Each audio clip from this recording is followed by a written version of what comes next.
Salut à tous, c'est Jordan et aujourd'hui on se retrouve pour une vidéo présentation car vous avez été nombreux à me demander la présentation de mon boat, donc la présentation de mon Anatech. Donc l'Anatech, pour ceux qui ne le savent pas, c'est ça.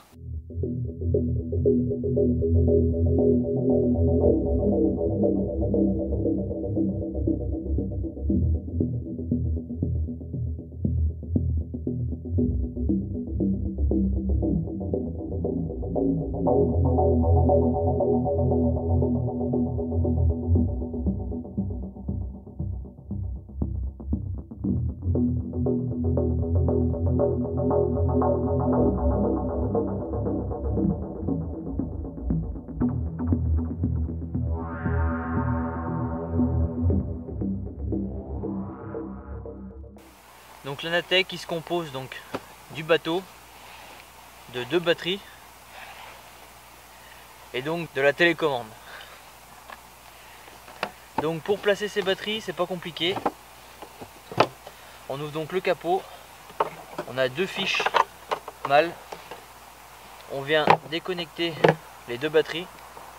Ces deux batteries, on vient donc les connecter sur les fiches en mettant bien sûr le fil rouge sur le fil rouge et le fil bleu sur le fil bleu. Le fil vert sur le bouton vert, le fil rouge sur le bouton.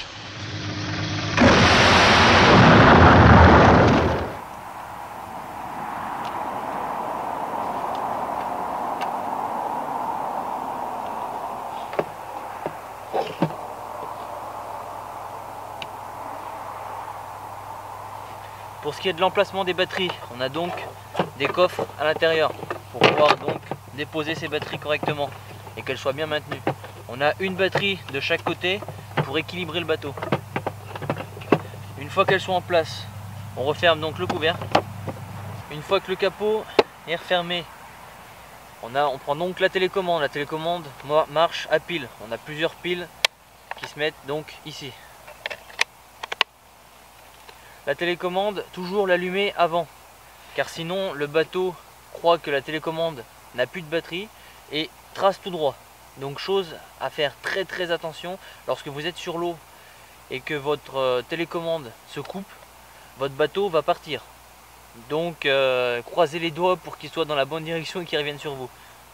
Donc on allume la télécommande et ensuite on allume le bateau. On a un petit bip bip pour dire que c'est synchronisé, que c'est tout bon. Pour la télécommande, on a donc la marche avant et la marche arrière et on peut donc tourner. On a aussi donc la manette pour l'ouverture de la trappe. Ce bateau, par rapport à certains, est dirigé donc par une hélice et un gouvernail qui se situe sous le bateau. Donc faites bien attention, le bateau ne tourne pas sur place, il est obligé d'avancer pour pouvoir tourner. Donc c'est un petit piège, mais bon, à force de l'utilisation, on prend l'habitude de l'utiliser et après ça va nickel. On a aussi sur le bateau donc des LED à l'avant et à l'arrière qui s'allument donc avec l'autre bouton. Donc là pour l'avant et pour l'arrière. Ce bouton nous permet aussi de voir la charge de notre batterie, ce qui est vraiment très utile pour les longues sessions, pour savoir donc si le bateau est encore bien chargé pour pouvoir aller poser ses cannes. Donc sans plus attendre, on va aller passer donc à l'essai. Pour ce qui est donc du chargement, je vous mettrai bien sûr ici la quantité d'appât qu'on peut mettre dans la trappe. Pour ce qui est de la trappe, donc bien sûr, toujours pareil, on allume la télécommande, on allume le bateau. On passe son montage par-dessous. Bon, ici je n'ai pas pris de montage, mais on passe le montage par-dessous de façon à ce que quand la trappe s'ouvre, le montage tombe.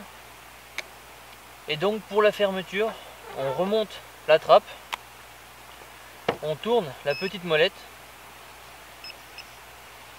qui va en fait faire pousser le petit levier et donc retenir notre trappe.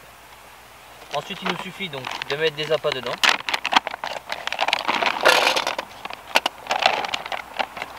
Et d'aller déposer tout ça sur notre spot de pêche.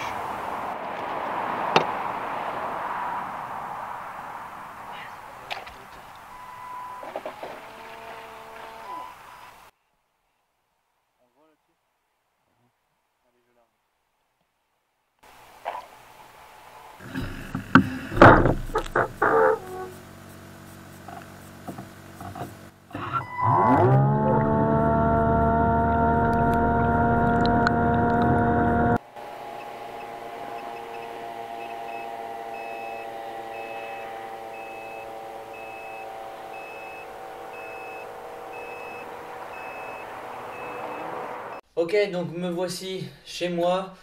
La vidéo de test c'est fini. J'ai dû écourter un petit peu ma session car j'avais plus de piles dans la télécommande. C'est pour ça qu'à quelques moments vous entendez des petits bip bip bip. Mais c'est normal, c'est parce que ma télécommande n'avait plus de piles. Du coup j'ai abrégé un petit peu la séance, mais je pense que j'ai fait le tour d'à peu près tout ce qu'il fallait dire au niveau donc du paquebot. Bien sûr, si vous voulez d'autres explications ou des petites bricoles, n'hésitez pas à me le dire dans les commentaires. Je me ferai un plaisir de vous répondre. Dites-moi aussi si ce genre de vidéo vous plaît et on se dit à bientôt pour une prochaine session.